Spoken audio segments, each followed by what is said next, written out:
All praise unto Yahweh Shimei Shai, the honors to the apostles GMS. As your brothers that be pushing this truth in sincerity. It's gonna be a quick video touching on the financial markets and that. I'm gonna play this video for about a minute and a half. I'm gonna read this article and put some commentary on it and make some comments about this, this video. You're gonna see it here, man. All right, so without much further ado, I'm gonna get into it. Peter, some fear that there is a bank storm on the horizon based on an unsustainable calm. Would you agree with that assessment? Right, so first and foremost, the unsustainable calm that they're talking about there right now is this what you know as quantitative easing, what you know as 0-hour contracts, all right, and all of these factors such as low bank loans and so on and so forth have put people into a false sense of security. Now I mentioned the fact that you got 0-hour contracts because that skews the results that you have for unemployment, man. So when they say, oh, unemployment has actually reduced, but people got 0-hour contracts and they're doing exactly the same amount of hours that they did before that. Only that now they are more vulnerable because they're on a 0-hour contract and they're expecting work, but there's no guarantee of work. You're actually in a more messed up situation than you was in prior to that. However, you got this thing where you got the housing markets, you got these you got Edomites like to buy them cars and they get them cars on loans. You got the same situation happening there whereby the interest rates by way of the Federal Reserve or the Bank of England or whatever central bank that you're working with has been so low. You had it to where the housing markets has pretty much spiraled out of control, man. All right, all alluding to one thing. All right, that you're gonna have the biggest market crash coming up. All right, that's ever been seen before. That's why this gentleman here, and he's he's supposed to be in with the money and so on and so forth. He's supposed to be astute in terms of the funds and so on and so forth. In terms of putting bringing the land back home. All right. He's supposed to be on some kind of level, this guy, and he's telling you that we're in the eye of the storm. Okay, now what you know about a storm? A storm is going to destroy some stuff. It's going to wreak havoc, but the center of it, the eye of it, is pretty much settled, man. It's calm, and that's what you're experiencing right now, man. People are buying houses, they're buying cars. All right, they're getting working as far as they're concerned, but they're all doing it by way of what? By way of these loans. And then these loans explode even more when you factor in fractional reserve banking, because this dude, a dude will take out 10 grand for 20 grand for a car or whatever, or even more so 100 grand, 200 grand, 500 grand, whatever for a house.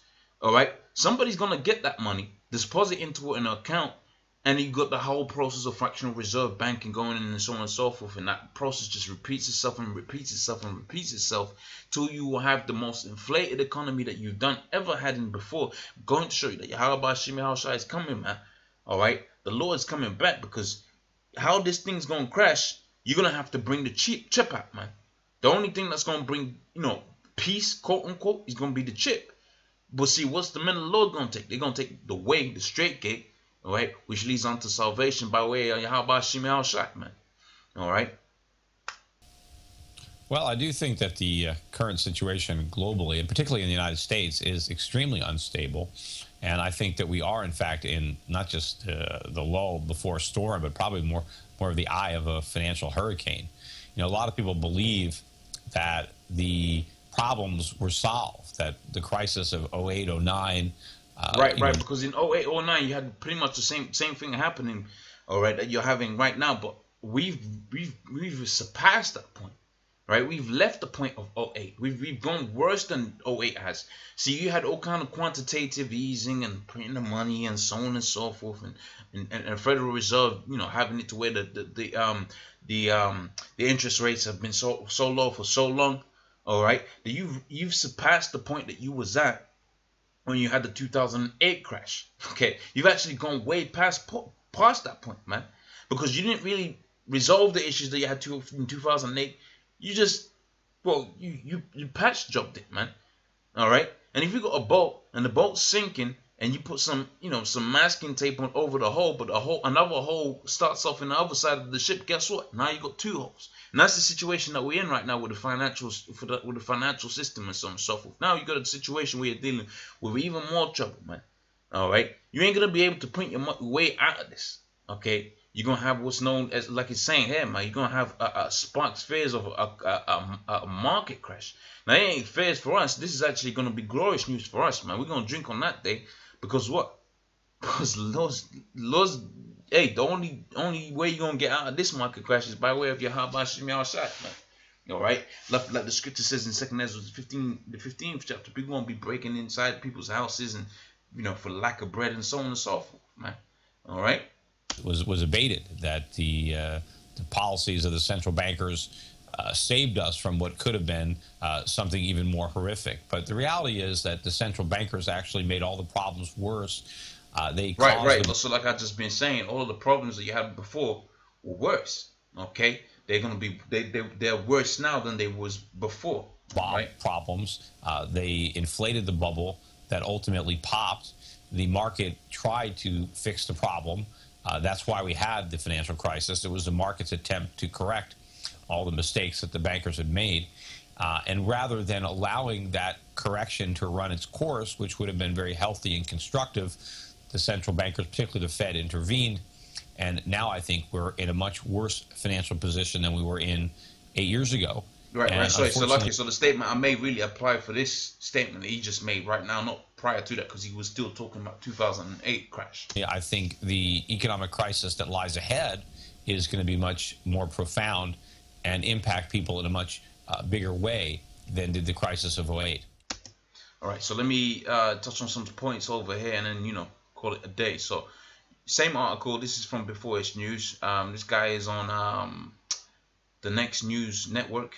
Okay, just gonna pick up some few points from here. It says this is Justin Peterchef, CEO and Chief Global Strategic of Euro Pacific Capital, author and financial analyst. Just came out with a crucial report. In the video below, he shares, and the video you're seeing is the same video I just played. He shares with Gary Franchi, Next News Network, that he fears there is a global bank superstorm on the horizon. And he says global, not isolated, but global, right? And he says he furthers the details how we here in America are under an unsustainable calm. So you are living a delusional world right there, man. All right. He says the global economic uncertainty is weighing on the Feds, and the decisions not to raise the interest rates, which I mentioned as we was going through that videos, was due to the fact that we are living in a huge economic slowdown. Federal members fear that it would make it impossible to reach the bank's targets on employment and inflation. He says while the U.S. Central Bank stated that they would raise interest rates 4 times in 2016, it now states it will only be twice, man. All right, so they was gonna raise it 4 times, but it's so bad out there, they only gonna raise it twice. And when they raised it from 0 to 0.5, 0.25, I believe, man, you had all kind of chaos happening out there in the markets, man. So, hey, that's the report on the market, and you can see the future of this place, man. So pretty much with that, I must say double honesty, apostles of GMS, honesty brothers that be pushing this truth and sincerity. Shalom.